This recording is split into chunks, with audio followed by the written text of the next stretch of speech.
Pues estamos en 1 de Juan, capítulo 2, versículos 3 al 17, y vamos hablando de la comunión verdadera con Dios y las características de un creyente genuino. Entonces vamos a leerlo primero, es lo más importante.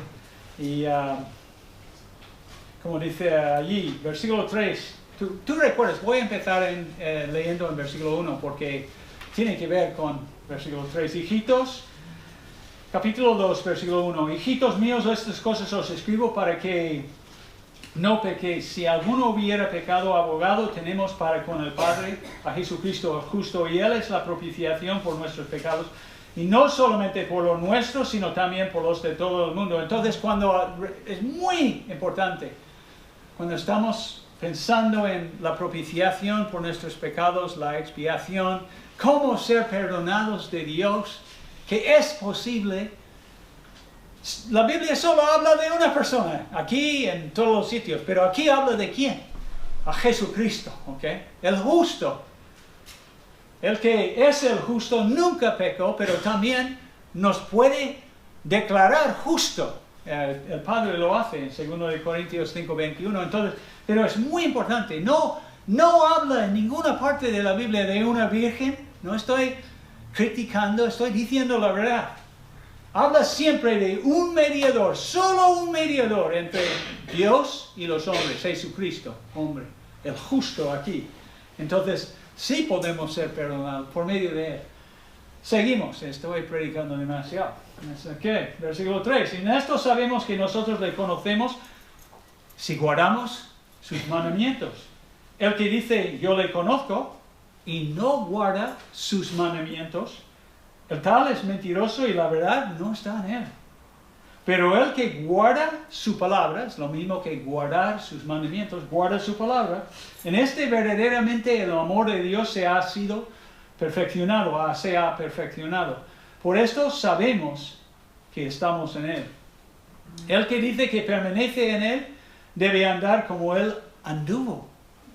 Hermanos, no os escribo mandamiento nuevo, sino el mandamiento antiguo que habéis tenido desde el principio. Y este mandamiento antiguo es la palabra que habéis oído desde el principio. Sin embargo, os escribo un mandamiento nuevo que es verdadero en él y en vosotros, porque las tinieblas van pasando y la luz verdadera ya alumbra. El que dice que está en la luz y aborrece a su hermano está todavía en tinieblas. El que ama a su hermano permanece en la luz y en él no hay tropiezo. Pero el que aborrece a su hermano está en tinieblas y anda en tinieblas y no sabe a dónde va, porque las tinieblas le han cegado los ojos. Os escribo a vosotros, hijitos, porque vuestros pecados han sido perdonados por su nombre. Os escribo a vosotros, padres, porque conocéis al que es desde el principio. Os escribo a vosotros, jóvenes, porque habéis vencido al maligno. Os escribo a vosotros, hijitos, porque habéis conocido al Padre. Os he escrito a vosotros, padres, porque habéis conocido al que es desde el principio. Os he escrito a vosotros, jóvenes, porque sois fuertes, y la palabra de Dios permanece en vosotros, y habéis vencido al maligno. No amáis al mundo, ni las cosas que están en el mundo. Si alguno ama al mundo, el amor del Padre no está en él. Porque todo lo que hay en el mundo, los deseos de la carne, los deseos de los ojos y la vanagloria de la vida, no proviene del Padre, sino del mundo. Y el mundo no pasa, y sus deseos, pero el mundo pasa y sus deseos, pero el que hace la voluntad de Dios permanece para siempre. Padre Celestial, te damos gracias por tu palabra. Guíanos hoy.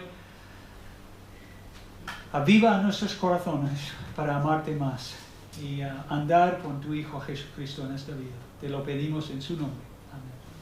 Pues muy bien, estamos aquí estudiando. Dios, nuestro Padre, desea tener comunión con nosotros. Lo hemos visto en capítulo 1, repasando un poco, lo dice en versículo 3, para que también vosotros tengáis comunión con nosotros.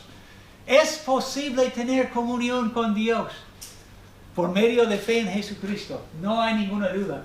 Es decir, pero a la vez Dios es luz en versículo 5 y por eso tenemos un problema. Dios siendo tan santo no nos puede recibir sin el perdón de Cristo, sin haber sido lavado en la sangre de Cristo. Es imposible. Tenemos un grave problema. Entonces, cuando empezamos a hablar de la comunión verdadera con Dios, tenemos que rápidamente saber que tenemos un problema. Dios es santo, yo no lo soy pecador.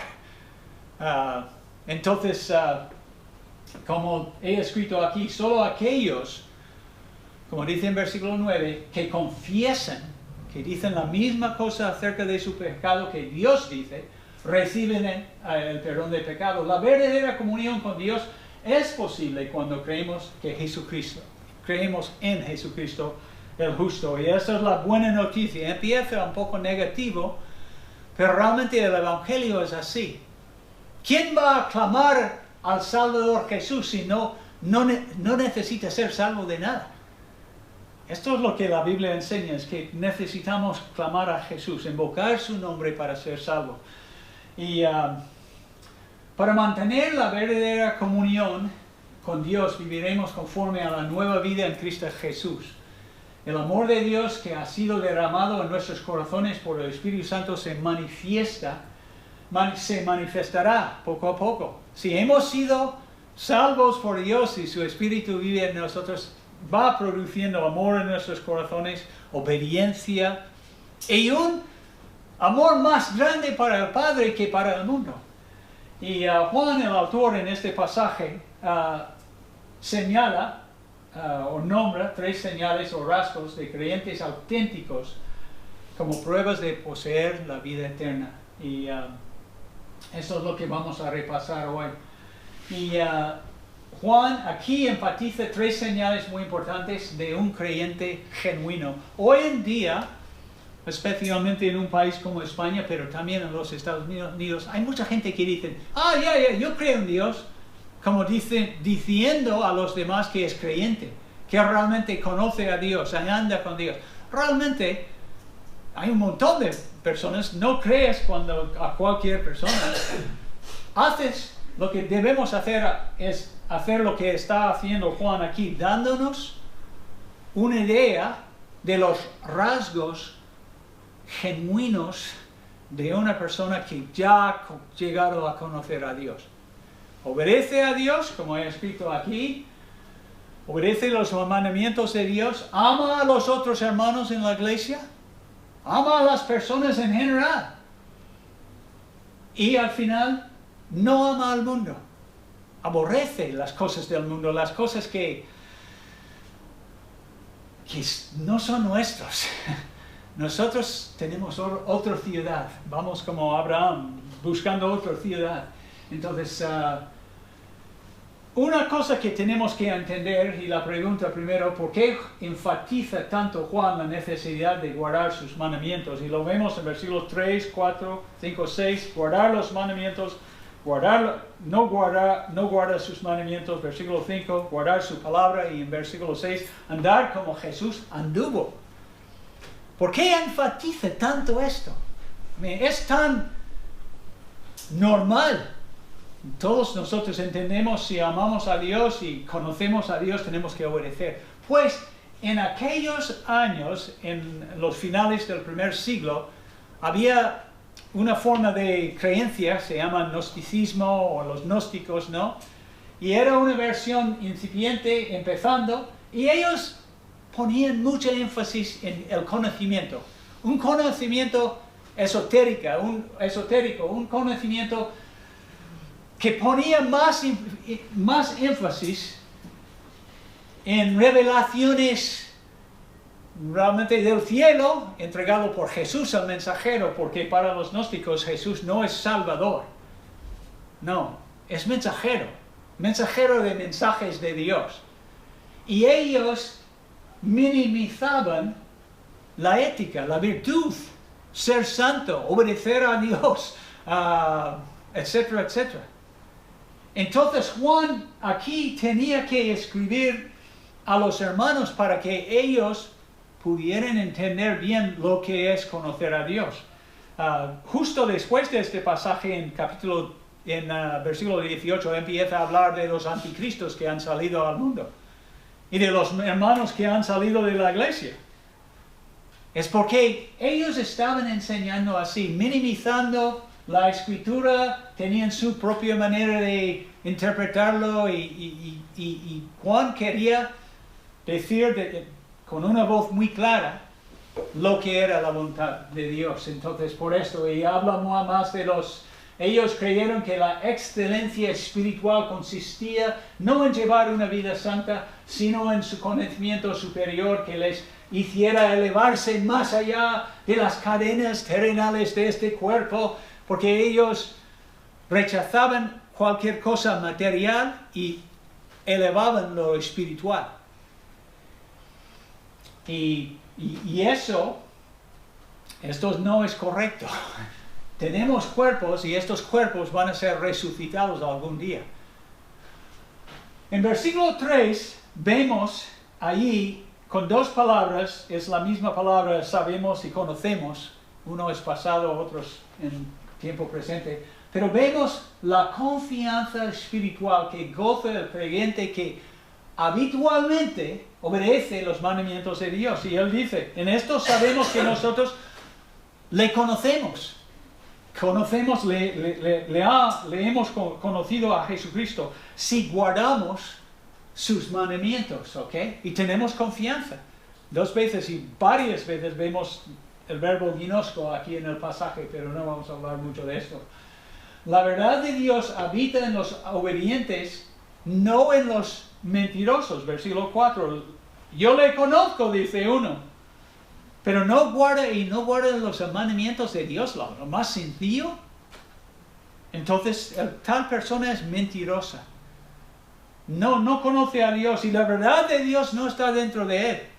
No, él está viviendo una fantasía.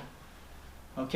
Y nosotros en nuestro intento de evangelizar a los demás, entenderlos, tenemos que escucharlos muy bien, prestar atención, para ayudarles, porque amamos a ellos. Cualquiera que dice, oh, yo también conozco a Dios, pues escúchale. Presta atención a cómo vive. Si no le conoces a la persona, puede ser que es creyente, hay muchos, pero puede ser que no.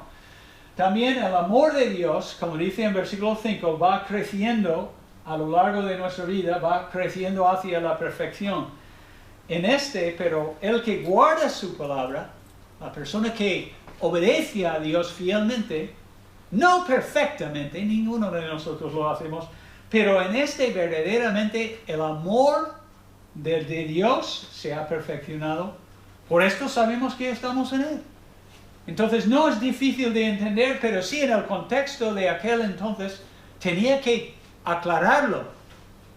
El cristianismo no es como una especie de filosofía alta que solo la élite puede entender. Para nada. El cristianismo, este libro fue escrito para gente exactamente como nosotros. Exactamente. ¿Ok? Nunca pienses, hay cosas difíciles de entender en algunos sitios y todo eso, pero con un poco de estudio, tú puedes, y entendiendo el contexto, tú puedes entender bastante. ¿Ok? La Biblia es muy dado a la humanidad para ayudarnos a conocer a Dios y tener una relación con Él. La obediencia a los mandamientos de Dios produce, y esto es lo importante que quizás aplicarlo a tu vida, produce confianza en la vida espiritual. ¿Ok? En nuestro andar diario con el Señor Jesucristo, la obediencia nos suministra seguridad, esperanza, decisión firme, ánimo, valor, etcétera, etcétera, las cosas que necesitamos para andar bien en este mundo. Todos tenemos problemas, todos tenemos reveses, todos tenemos cosas que nos perturban. Pero si andamos con el Señor, obedecemos al Señor, entonces tenemos confianza. Dios me va a ayudar. Yo estoy confiando en Él, estoy obedeciendo a Dios. por la gracia del Señor, por el ministerio del Espíritu en mi corazón. Estoy intentando hacerlo. ¿Lo hago perfectamente? No, nadie lo hace perfectamente. Pero sí intento amarle y seguirle y obedecerle. Pues las personas, mejor dicho, los creyentes que no están obedeciendo al Señor, generalmente experimentan, eso no funciona ahora, confusión, desánimo, hasta desesperanza a veces, porque no están obedeciendo a Dios. Y es así de claro, por eso está un tema tan importante.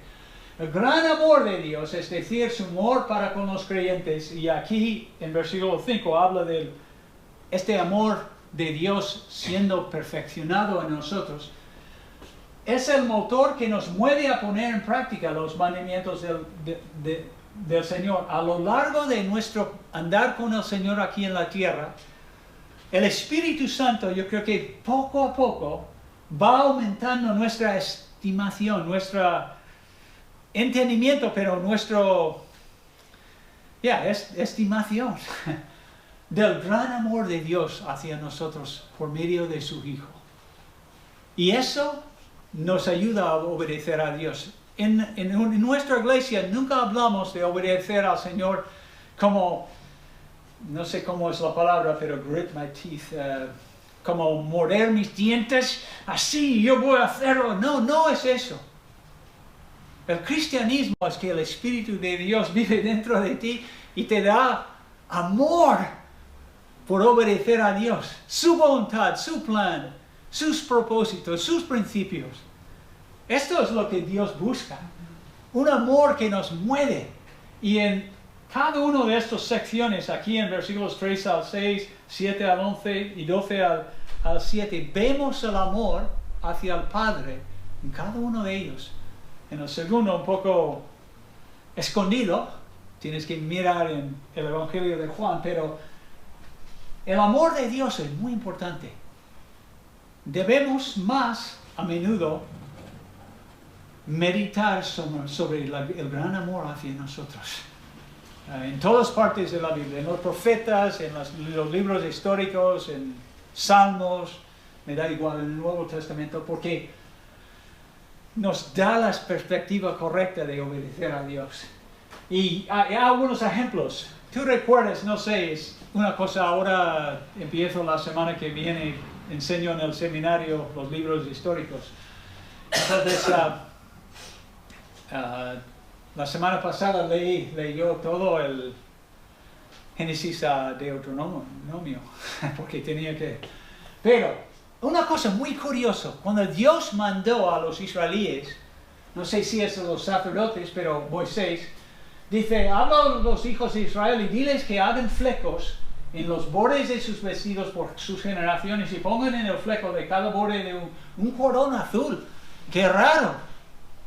Que andan allí con en el, no sé cómo se llama, seguramente Yelitza sabe la palabra de todo esto, pero en la parte exterior, y os servirá estos flecos, el cordón azul, cuando lo veáis, os acordéis de todos los mandamientos del Señor, de la importancia de cumplirlos, a fin de que lo cumpláis. Okay, esto es la idea. ¿Veis la importancia de obedecer? En cosas tan, digamos, no triviales, pero diferentes como esto, Dios a lo largo de las Escrituras estaba enseñando a su gente a obedecer. En 1 Samuel 15, nuestro pastor Miguel Ángel ha sido predicando allí. Tú recuerdas el episodio de Saulo, el rey Saulo. Y cuando él desobedeció a Dios, Samuel le dijo eso: el obedecer es mejor que un sacrificio. Y el prestar atención en el sentido de obedecer a Dios. Siempre esta palabra en hebreo es oír o prestar atención. ¿Para qué? Para obedecer. Y el prestar atención, que la grosura de los carneros. Y tú recuerdas lo que iba a hacer Saúl. Él quería más o menos hacer un pago a Dios, pagar a Dios por estos sacrificios en vez de obedecer a Dios. Por eso el profeta dice, no. El obedecer es mejor que un sacrificio. Dios no está en contra de los sacrificios. En aquel entonces no estaba de eso. No, simplemente no podemos comprar a Dios. Saúl, imposible. Si Dios nos dice que tenemos que hacer algo, tenemos que hacerlo. Y con un corazón lleno de amor hacia Él. Esto es lo que Dios busca de todos nosotros. Otro ejemplo. Y hay muchos más. El otro día estaba leyendo también Nehemías. Es parte de los libros históricos. El penúltimo, antes de Esther. Y allí, tú recuerdas la historia de Nehemías. Servía como copero al rey, allí en Susa. Y él había recibido su hermano, Hanani, que había regresado de Palestina. Y cuando oí estas palabras de que los muros de Jerusalén estaban destrozados, estaban derrumbados, y todo era un lío, me senté y lloré. Era un hombre muy espiritual. E hizo duelo algunos días y estuvo ayunando y orando delante del Dios del cielo. Y dije, te ruego, Señor, Dios del cielo, el grande y temible Dios, que guarde el pacto y la misericordia para con aquellos que le aman y guardan sus mandamientos. Y sigue el resto del pasaje. Es una de las oraciones más bonitas. Con Daniel y con... da igual. Esdras, el otro. Son muy como ejemplares de cómo orar a Dios. Pero vemos otra vez la importancia de obedecer a Dios, obedecer a sus mandamientos. Y podemos seguir, hay muchos pasajes en el Sermón del Monte. Jesús decía, yo no he venido para abrogar, para poner aparte la ley. No, para derrocar nada de la ley. Yo he venido para cumplir, para que todas las partes de la ley se cumplieran. Y cualquiera pues que anule un solo de estos mandamientos, aún de los más pequeños, y así lo enseña a otros, será llamado muy pequeño en el reino de Dios. Obedecer a Dios, poner en práctica sus palabras para que tu casa no caiga en el suelo, con este ejemplo, es muy importante. Una vez y otra vez en los evangelios, en las epístolas, en todas partes de la Biblia habla de obedecer. Y aquí es otro ejemplo. Aquí, el que cree en el Hijo tiene vida eterna. Pero el que no cree, dice en nuestra versión, en la Reina Valera, no verá la vida, sino que la ira de Dios permanece sobre él. Pero la palabra apeceo se puede traducir obedecer o creer. Aquí en este caso es negativo, pero realmente en la Biblia de las Américas, y aquí en la Reina Valera 95, y en la nueva versión internacional en castellano, y la nueva traducción viviente, todo lo proponen en obedecer. Entonces, la obediencia, una y otra vez, es una característica de un creyente genuino. Obedecemos a Dios. Y cuando hablamos de esto, hay muchos otros versículos. Lo que quiero enfatizar, nadie lo hace perfectamente. Dios dice, como yo soy santo, sed santos. Y intentamos andar como Cristo anduvo. Esto es nuestra meta. Pero no estamos hablando de la perfección. Si pecamos, tenemos capítulo 1, versículo 9. Confesamos a Dios honestamente, Señor, he quebrantado tu mandamiento. Soy pecador, perdóname en Cristo Jesús. Límpiame con su sangre para que todas mis maldades y mis iniquidades están perdonadas. Y obedecer los mandamientos de Dios es un concepto básico de la salvación. No podemos disfrutar de una comunión verdadera con el Señor sin guardar su palabra. Imposible. Entonces, es muy importante. Segundo, versículos 7 al 11. ¿Por qué tuvo que mandar Juan a los creyentes que amaran los unos a los otros? Pues alguien pensaría que pues yo pensaba que todos en la iglesia aman la uno. No, no necesariamente. Y esta gente, los gnósticos, eran tan ensimismados en sus ideas sublimes, digamos, que la gentuza como yo y tú, o el poblacho, o como nos... pensaban que había dos sectores en la iglesia. Los que tenían el conocimiento, el gnosis, y los demás que eran casi como los fariseos trataban muchas veces a los otros israelitas, con menosprecio.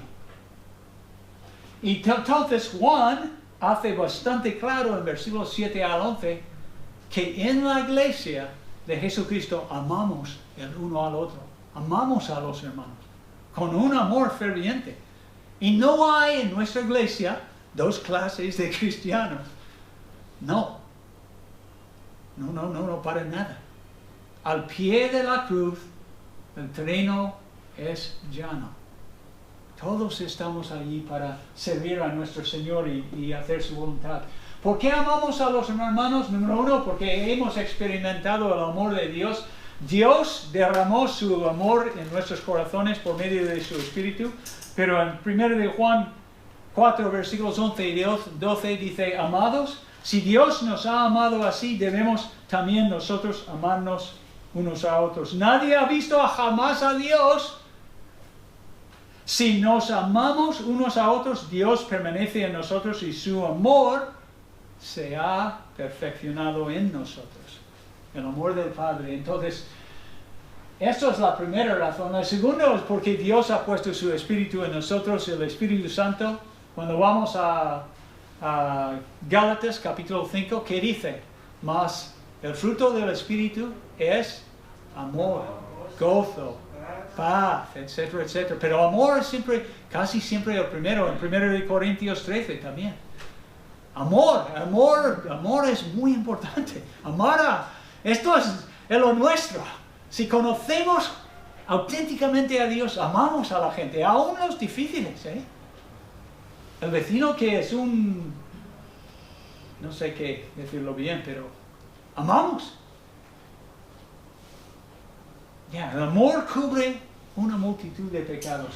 Es el fruto del Espíritu Santo. Es una señal también claro de que somos discípulos de Jesucristo en Juan capítulo 13, y vosotros conocéis bien este versículo.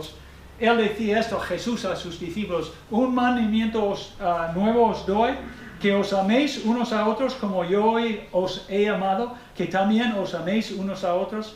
En esto, en el amor fraternal, digamos, en esto conocerán todos que sois mis discípulos si tuviereis amor los unos con los otros. Entonces, es lo nuestro, es la razón que amamos a los hermanos. Y vemos versículos como este, un mandamiento nuevo os doy, que os améis los unos a los otros, como yo os he amado, así también os améis los unos a los otros. Y esto, como creyente en la iglesia, yo quiero que todos me amen como Cristo me ha amado. Y esto es lo que está diciendo, porque Él me ama mucho. La Biblia lo dice. Y Él ama a ti mucho. Y a ti, a ti, a ti. Entonces los creyentes, nuestro ejemplo es Jesús. Como Él amó a sus discípulos y nos ama a nosotros, debemos amar también, ayudando a los otros hermanos. Y hay muchos pasajes en el Nuevo Testamento que hacen referencia al amor fraternal. Aquí en Romanos 12, el amor sea sin hipocresía, aborreciendo lo malo, aplicándonos a lo bueno, sed amorosos, afectuosos los unos con los otros, etc. Y luego Romanos 13, no debáis a nadie nada, sino el amaros el unos a los otros. Y sigue, hay varios pasajes. Y dice que realmente amar es el cumplimiento de la ley. Y lo sabemos de Mateo 22, que primeramente es amar a Dios, y luego segundamente es amar horizontal a los prójimos. Es el segundo mandamiento. Y creo que la razón que nos cuesta a veces es porque es por este término aquí, egoísmo. Nada hagáis por egoísmo o vanagloria, sino con una actitud humilde, cada uno de vosotros considere a los demás, al otro, como más importante que a sí mismo. No buscando cada uno sus propios intereses, sino más bien los intereses de los demás. Esto es lo que nos cuesta a veces. No estamos pensando en los demás tanto, sino solamente en nosotros. Y hay muchos pasajes. Puedo seguir con los pasajes. Vamos a la tercera sección, versículos 12 al 17, que habla de no amar al mundo, no amar los deseos de la carne, los deseos de los ojos, la vanagloria de la vida, todo que el mundo ofrece, que es pecaminoso. ¿Y por qué tuvo que mandar Juan a los creyentes no amar al mundo? Porque algún sector de los gnósticos, yo diría la mayoría, estaban involucrados no en obedecer a Dios, no en mantener una moralidad o una ética pura, sino en participar en cosas como orgías sexuales, banquetes de mucha comida y mucha bebida y todo esto. Y si lees algo sobre el gnosticismo, vas a encontrar comentarios de los historiadores sobre ellos. Por eso, Juan, el autor aquí, quiso dejar muy claro que un creyente genuino que ha llegado de verdad de conocer a Dios, pues no ama al mundo. No quiere seguir el corriente de este mundo. Quiere agradecer a su Padre en el cielo. Quiere andar con Jesucristo como Él anduvo. Y eso es la diferencia. A pesar, es un poco complicado versículos 12 y 13 porque se repite. Es como, y algunos estamos pensando, ¿qué ha pasado? Quizás es un error de la escriba o de la persona que escribió. No creo, creo que lo que sí está intentando enfatizar es exactamente esto.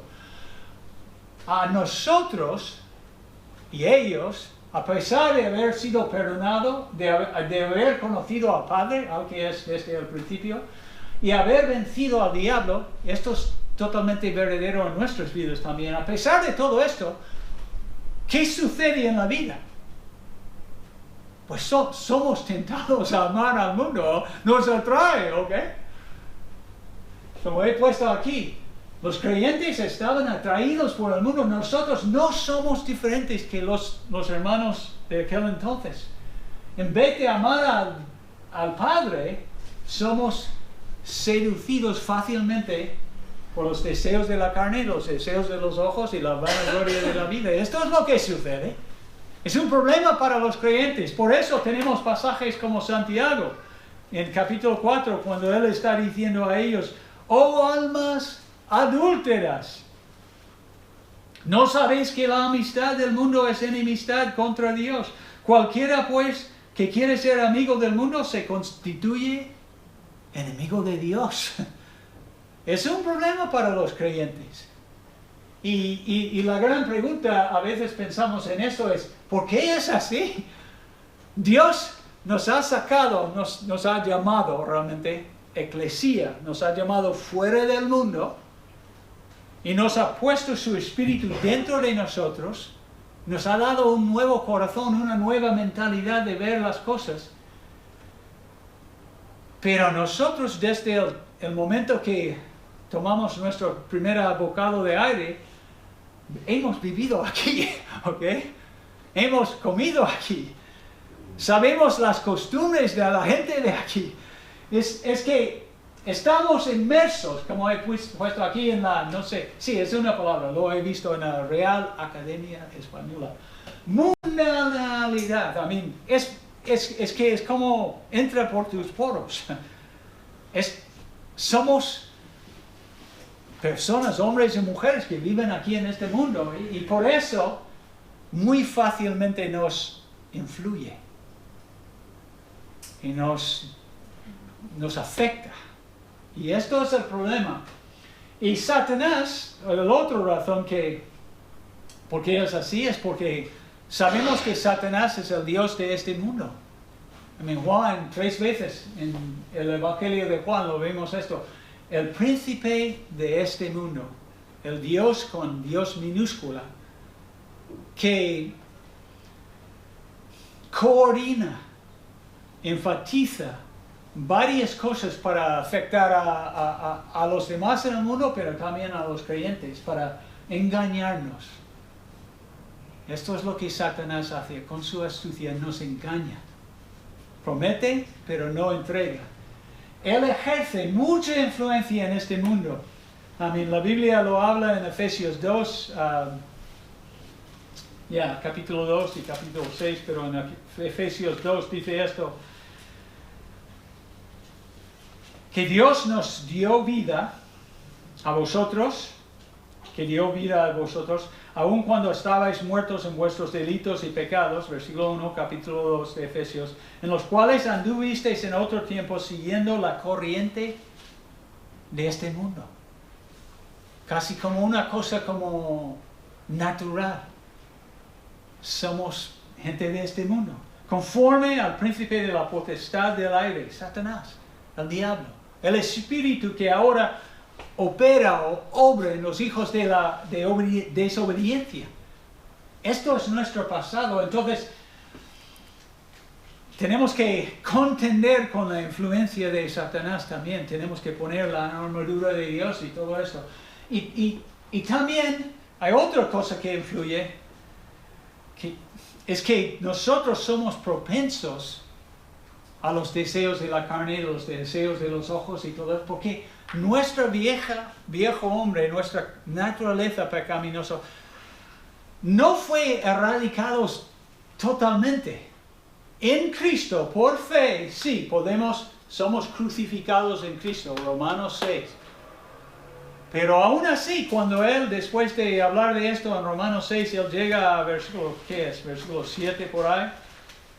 No, versículo 10. Versículo 11, él dice, así también vosotros consideraos muertos al pecado, pero vivos para Dios en Cristo Jesús, Señor nuestro. No reine pues, no ejerce el dominio, el pecado en vosotros, en vuestro cuerpo mortal, de modo que lo obedezcáis en sus concupiscencias. Ni tampoco presentéis vuestros miembros al pecado como instrumentos de iniquidad, sino presentaos vosotros mismos a Dios como vivos de entre los muertos y vuestros miembros a Dios como instrumentos de justicia, porque el pecado no se enseñoreará a vosotros, pues no estáis bajo la ley, sino bajo la gracia. Y lo que quiero decir con eso es que tenemos que creer lo que dice. El cristianismo es cerebral, tienes que saber estas cosas y tenerlos aquí. Recordar quiénes sois vosotros, hijos de Dios. ¿Dónde está vuestro hogar? ¿Aquí en la tierra? Pues sí, vivo en la calle Rubén Daría, pero no. Nuestro hogar está en los cielos. Somos ciudadanos del cielo. Estamos esperando el retorno de nuestro Salvador Jesucristo. Estos es quienes somos nosotros. Hemos sido llamados del mundo. Aunque vivimos aquí ahora, aunque vivimos en el mundo, no somos del mundo. Y constantemente tenemos que poner la mirada en el Señor Jesucristo y considerar todo esto. ¿Qué es verdad? ¿Qué creo yo? Porque si no lo haces y vives la vida como en piloto automático, dentro de nada Satanás te engaña o el mundo te engaña o te mete en un lío. Y esto es la razón que él aquí dice, no amáis al mundo, ni las cosas que están en el mundo. Si alguno ama al mundo, el amor del Padre no está en él. No, ni cerca. Entonces tenemos, para amar al Padre y poner en práctica su voluntad, el cristiano auténtico necesita vivir su comunión con el Señor Jesucristo de una manera activa. Y eso yo creo es lo que nos cuesta. A veces pensamos que, gloria a Dios, estoy salvo. Ahora puedes descansar. Y podemos descansar en el Señor. La Biblia lo dice. Pero tenemos que vivir de una manera, nuestra fe, de una manera activa. Tenemos que saber que no somos de este mundo.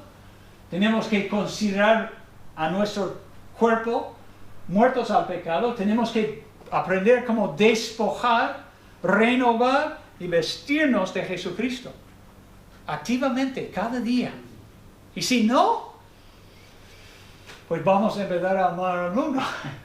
Y tenemos que aprender cómo poner la armadura de Dios, como dice en Efesios 6.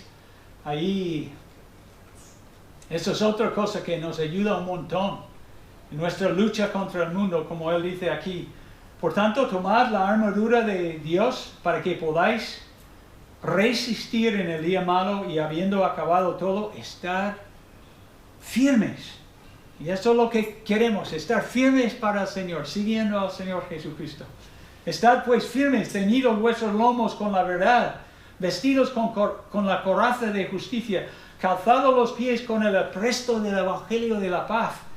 Sobre todo, tomad el escudo de la fe, y con que podáis apagar todos los dardos de fuego del maligno, porque Él está con su arco ahí, intentando hacernos daño. Y tomad el yelmo de la salvación y la espada del Espíritu, que es la palabra de Dios.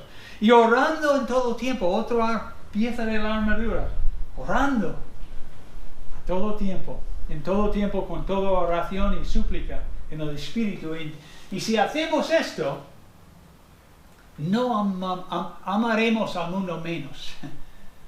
Es un tema difícil esto de que vivimos aquí, pero la única manera de hacerlo es seguir repasando la Biblia y seguir presentando de cada día a Dios y diciendo, Señor, yo quiero obedecer tus mandamientos, quiero amar a mis hermanos en la iglesia, quiero amar a todos, y al final no quiero amar al mundo.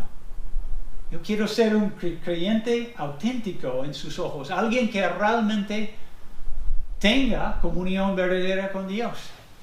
Entonces esto es lo que busco y yo creo que es lo que está animando, exhortando a los hermanos aquí y a nosotros también. Oremos.